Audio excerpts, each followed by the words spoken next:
Hi, Beaux Pilgrim here with Beaux Knows Insurance and Reed Insurance. Today I'm going to tell you about 4 insurance companies that have gone bankrupt and why they did in the last couple of years. Over the last several years, we've had some devastating storms that have come through these states that have just decimated our states and have just made it impossible for some insurance companies to stay in business. I'm going to kind of break that down for you and just give you a little bit of an understanding of the mechanics of insurance and how an insurance company works. So 4 insurance companies have gone bankrupt, and then also several others have said we're not taking on any new clients in these states at all.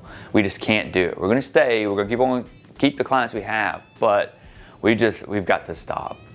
Then there's others that have just said we've got to leave the state because if we stay there any longer, it's going to affect our national ranking and our national solvency.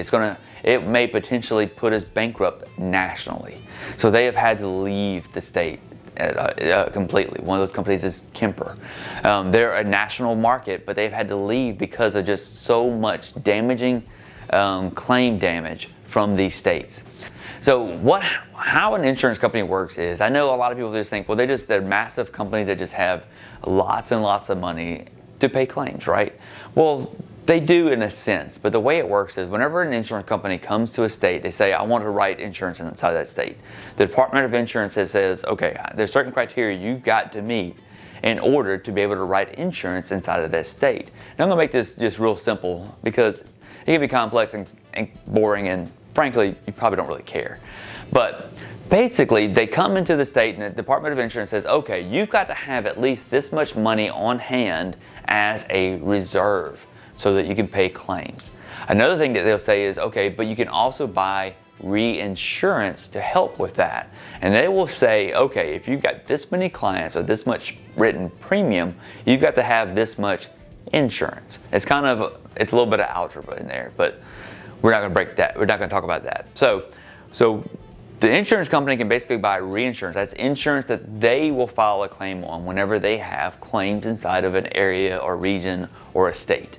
They can either have it for like a named storm or also for individual incidences and all kind of other stuff that really gets to be a little monotonous to listen to. But anyway, basically, they don't have a limitless supply of money. They got reserves, and then also they have insurance. If both of those are depleted, they become bankrupt.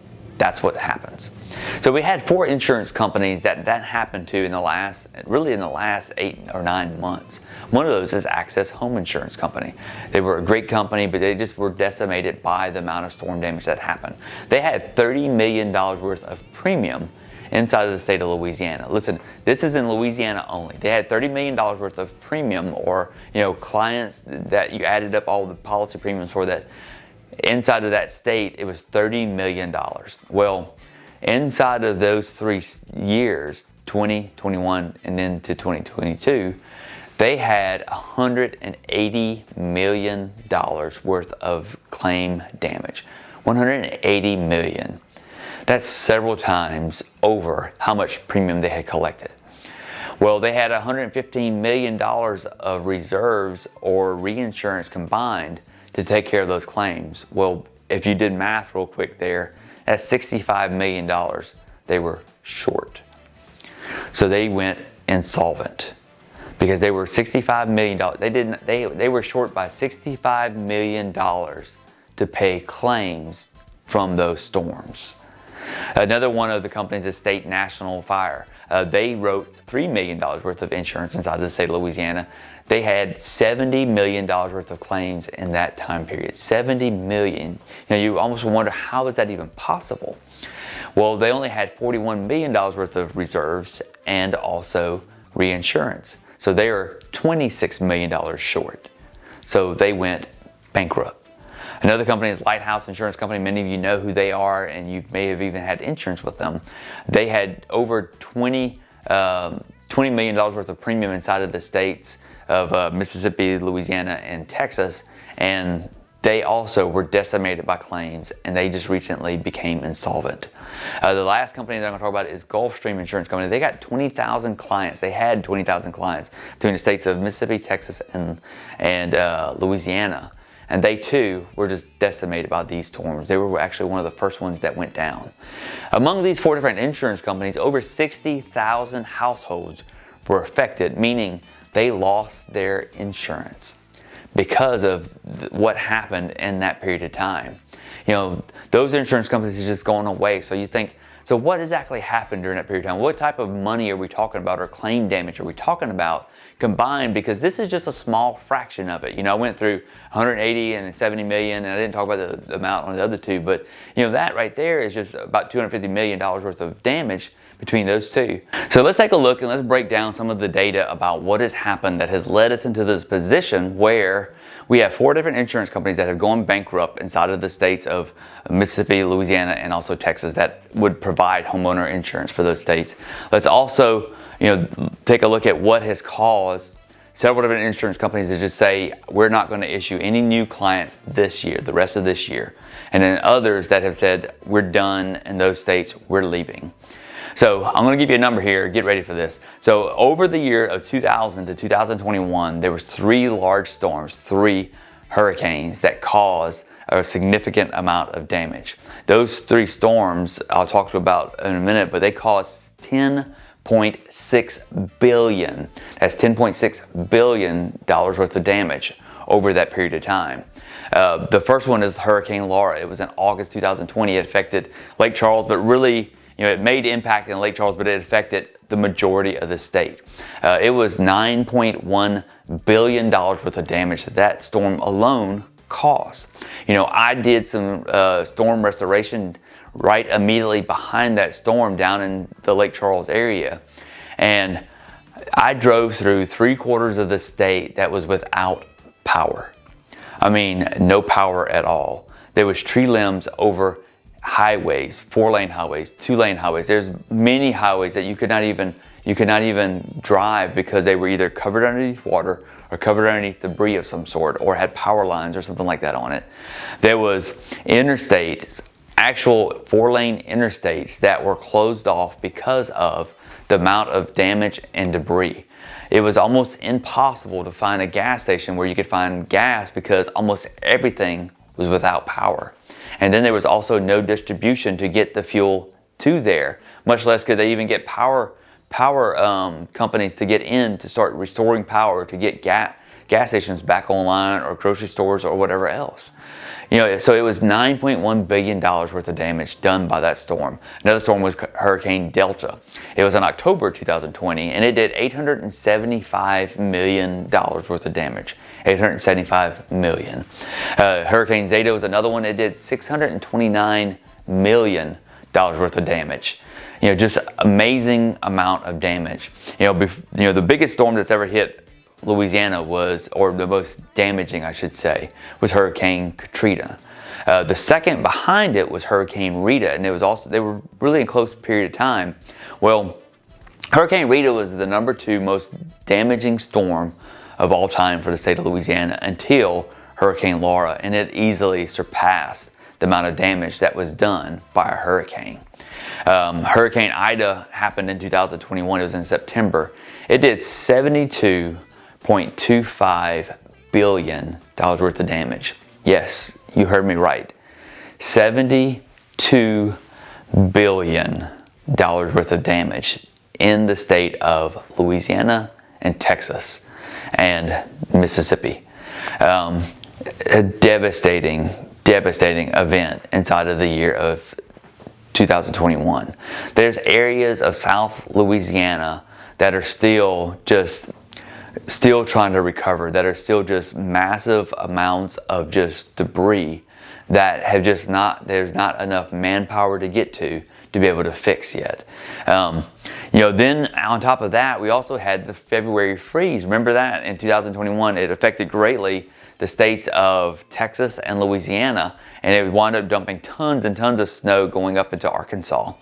But you know, that for a solid week rendered a lot of the state of Texas and then also Louisiana just where you could not do anything because it was just under a complete freeze. The roads were just frozen over solid. We had tons of different claims like ice dams and other things like that. Buildings collapsing because of the weight of ice and snow and things like that, that just caused a massive amount of damage. That was another $20 billion worth of damage. And then on top of that, it was 172 people that lost their lives. You know, between those two storms in 21, That is $93 billion worth of damage that was paid for by homeowner insurance companies and then also commercial property companies. That was just a devastating blow to the insurance market, on top of the previous year, which was already, one for the record books of $10.6 billion. You think about what what 2021 sounded like. It's like almost pales the two previous years compared to it, but those were just really devastating years. And then on top of that, this last year, it was just more than several of these different insurance companies could take. So what's the effect of this? What does this mean to you and me? Well, the reality is insurance companies they don't have a limitless budget. They don't have like just bank accounts that just never end. And they also have to buy reinsurance. So that's insurance they buy to back them up in the case that they get too many claims, like what's happened the last several years. Well, just sometimes you get to the point where you never can imagine that you'd have that sort of a devastating series of years back to back to back to back. And it just became too much. So what's happening to us? Well, as I mentioned at the beginning of this video, we've had 4 insurance companies that provided homeowner insurance for people that's affected 60,000 families. They're just gone. They just could not sustain that, so now they're gone. Also, on top of that, we've had several insurance companies that have just had to leave the state because they could not make money anymore. It was affecting their national profit margin, so that they just could not continue to sustain it. Because if they would have had just another year that had been anything where remotely in that vicinity of claim damage, it would have made them insolvent nationally. And that would have affected the entire United States, or at least large sections of our country. And then also that has led to where several insurance companies are just having to say, hey, look, we've got to stop. We're going to hang on to what we've got. We can't take any more clients on, but we're committed to at least staying here. But we just got to stop. We got to wait and let this year go by and see what happens. And they're just hoping that through this hurricane season, which we're about to enter into, is not going to affect them, so that will make them become insolvent also, or have to leave the state. So what are some other things that are going to affect you and me? Well, one is, it's becoming more scarce to find homeowner insurance company. Especially if you live in coastal areas of those states, you're finding out that a lot of insurance companies are canceling you. They're just, non-renewing you because of the things that we've talked about. Another thing is that you're seeing massive rate increases, right? You're seeing just, double-digit rate increases to your homeowner insurance company, and you're trying to look for other options, and you're finding there's not really any better options because it's affecting everybody. What are some other things? Well, you're finding also that a lot of insurance companies are doing things like maybe excluding wind and hail, and you're having to go through, one of the Citizens companies or some other third-party company to pick up wind coverage and also hail coverage. Or those deductibles are being increased because the insurance companies are just having to. They just can't continue to sustain it. These are a lot of different things you're seeing, and what we're entering into, or what we have entered into, is what I should say, is what we call a hard market. You may have heard insurance people talk about a hard market before. What a hard market means is just that I guess you could just say that it's really hard to find insurance for a certain thing. In this case, it's homeowner insurance. It's very hard to find inexpensive homeowner insurance because of the state of the market. And insurance companies are going to have really, a lot of increases on their rates, and it's going to become harder. But understand that it's not just you; it's affecting everybody. And this is a big pool, is the way insurance works, and it's going to affect all of us, unfortunately. And hopefully, we can have a couple of good years in these states, and insurance companies kind of recover. But just know, for a little while, it's going to be a little tough with your homeowner insurance company. So I hope this video has helped you to understand what's going on with your homeowner insurance and what's going on inside of our states of Louisiana, Mississippi, and also Texas with your homeowner insurance, and helps you to understand what's going on, and also maybe a little bit of the mechanics of what insurance companies do, and then also how they're able to cover claims, and then what's happened to these, that they didn't just decide we just don't want to do this anymore, it's just not any fun. No, it's a business decision, either because they just became insolvent, or they can't because they can't take the chance anymore. It's just gotten to that point, or they're still here, but they're just saying we just need a little time out. Well, I hope that's helped you. I appreciate you checking out this video. Hey, if you haven't done so already, make sure you hit that subscribe button and also hit that thumbs up if this video helped you out or you like it. If you got any comments, make sure you leave those. I will reply to every one of them. If you got some sort of a video you'd like me to talk about, leave it in the comment section and I'll make sure to talk about that topic. And I appreciate you checking us out. And again, hit that subscribe button, hit that notification bell, and also hit that thumbs up. Until next time, you have a great day.